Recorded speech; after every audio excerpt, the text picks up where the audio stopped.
Leo tarehe 24 ya mwezi wa pili mwaka 2026, Mahakama Kuu Masijara ndogo ya Dar es Salaam imeweza kuendelea na kesi ya uhaini dhidi ya mwenyekiti wa Chama cha Demokrasia na Maendeleo ya ndugu Tundu Antipas Mugwai Lissu, ambaye anashtakiwa na Jamhuri kwa kosa kwamba kwa tuhuma za uhaini.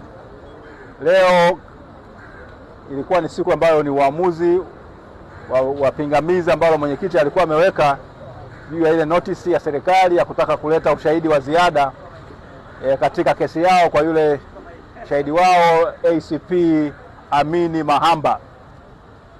Amini Mahamba, kama mnavyofahamu, yeye tayari ni shahidi kwa sababu kwamba taarifa zake za ushahidi na maelezo yake yameandikwa katika ile taarifa ya mahakama ya ukabidhi ya pale Kisutu, na hizo taarifa zake zimepokelewa hapa. Kwa hiyo ule ushahidi wake kwa sehemu kubwa upo mahakamani na mwenyekiti tayari ameshajiandaa nao kuweza kukabiliana naye, kwa sababu ndio tunasikia kwamba ndio shahidi wao muhimu sana, ndio amebeba kesi hii. Sasa licha kwamba ni shahidi muhimu, bado serikali ikafikisha maombi ya hiyo notice kwamba wanataka kuongezea ushahidi wa ziada wakitumia kifungu cha 308 cha sheria ya makosa ya mwenendo wa makosa ya jinai. Sasa baada ya pingamizi, mahakama leo imetoa uamuzi wake. Jopo la majaji wao watatu wamesema kwamba maombi hiyo, taarifa hiyo au notice hiyo haipo kisheria, kwamba ni batili, haina mashiko ya kisheria kwa sababu inataka kuleta ushahidi wa ziada kwa mtu ambaye tayari ni shahidi. Kile kifungu cha 308 cha sheria ile ya mwenendo wa jinai chenyewe kinaruhusu tu taarifa hizo kuletwa na mtu ambaye ni shahidi, ambaye hakuwa shahidi katika ile kesi, na sasa ni kwamba wewe ushahidi amkuwa nao wakati ule. Na kikubwa zaidi, majaji wameendelea mbele na kusema kwamba inatakiwa ushahidi huo uhusiane na kosa lile ambalo liko mahakamani, na maana yake tunazungumzia yale makosa ambayo mwenyekiti anatuhumiwa kuyafanya tarehe 3 ya mwezi wa 4 mwaka 2025. Sasa ukitaka kuleta yale mambo tarehe 29 mwezi wa 10 2025 na kuendelea, hapo unaleta kitu tofauti kabisa na kicho kwa mahakamani. Na kwa kweli kwa sehemu kubwa hata ukiangalia kisheria ni kwamba unataka kujazia mahakamani na mambo yasiyohusika. Kama tunazungumzia masuala, mwenyewe mnapenda mpira, unazungumzia masuala ya Yanga, uweze kuleta masuala ya Simba. Kama unazungumzia masuala ya Simba au Cosmopolitan, uweze kuleta mambo ya timu nyingineyo.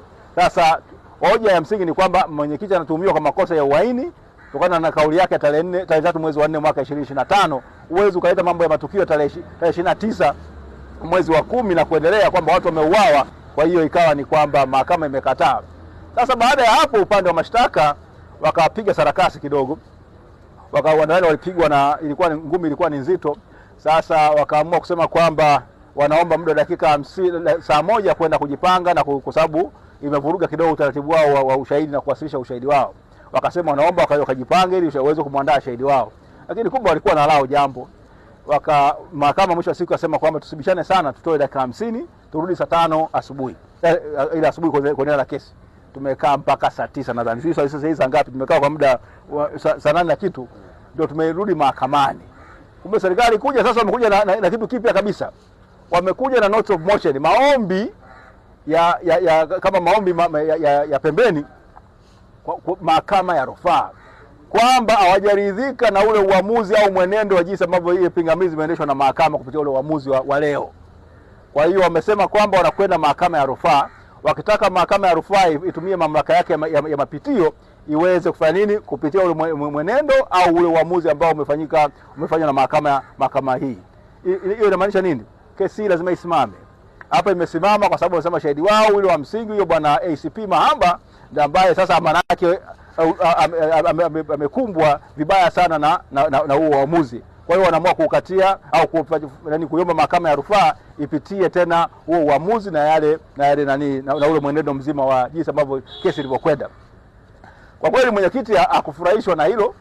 Amependa tu kusema kwamba ni wazi kwamba kifungu cha 8 kifungu kidogo cha pili D cha sheria ile ya mahakama ya rufaa, Appellate Jurisdiction Act, inasema kwamba mambo ya mapitio hakuna kutoa na rufaa au mapitio, mambo ya mapitio katika maamuzi ambayo hayamalizi kesi ya msingi. Mwenyekiti amependa kuwakumbusha mawakili wa serikali hiyo kwamba wazingatie hilo.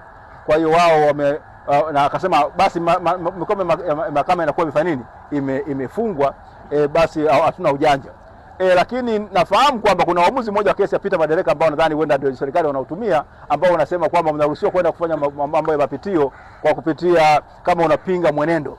Sasa wao maana yake wanataka kupinga mwenendo wa kile ambacho kimefanya nini, kimeendelea, kwa kama mambo yalikwenda shagarabagara kwamba sivyo yanavyotakiwa kwenda, mwisho wa siku wanataka kwenda kupinga ule mwenendo. Mwenyekiti amesema yuko tayari kabisa kuweza kukutana nao kule mahakama ya rufaa, na hii kesi mahakama imeweza kusema kwamba basi itabidi kesi hii isimame isubiri ule uamuzi wa mahakama ya rufaa. Kwa hiyo ni rai yetu kwa upande kama wanasheria na kama maafisa wa mahakama, tukizingatia kwamba hii ni kesi kubwa kushinda kesi zote katika Jamhuri ya Muungano wa Tanzania kwa mujibu wa ibara ya 28 ibara ndogo ya 4 ya Katiba ya Jamhuri ya Muungano ya Tanzania, ambayo inasema uhaini ni kosa kubwa dhidi ya Jamhuri ya Muungano ya Tanzania. Basi mpira sasa umehamia kwa Jaji Mkuu. Jaji Mkuu George Masaju, sasa mpira umehamia kwako, ni kwamba sasa wewe ndiye ambaye unatakiwa kwa kuzingatia unyeti wa kesi hii kuweza kuamua jopo la majaji watatu wa mahakama ya rufaa kuweza kuisikiza hii kesi haraka.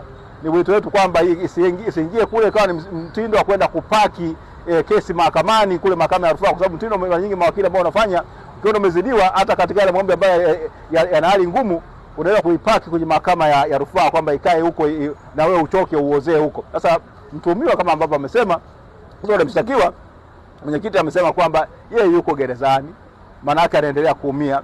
Ili sasa kuondoa maumivu haya na mahakama kuhakikisha kwamba ile kasi na mtiririko wa kesi unakwenda vizuri, basi ni vema mahakama ya rufaa ikaweza kuitisha ile faili mara moja ya maombi kuyasikiza kwa haraka na kutoa mwongozo kwa vitu kama hivi katika kuhusiana na kesi hii, kwa sababu kama na mwenyekiti angekuwa na yeye anakwenda kwa staili hii, na yeye angekuwa anapeleka maombi mengi sana, kwa sababu mara nyingi mapingamizi yake yamekataliwa. Lakini kwa kutambua kwamba hakuweza, hamna sababu ya kukata, sheria inakataza mambo ya mapitio, amekuwa anaacha kwamba nini masuala yaende. Anayeumia zaidi ni yeye yuko ndani, ambaye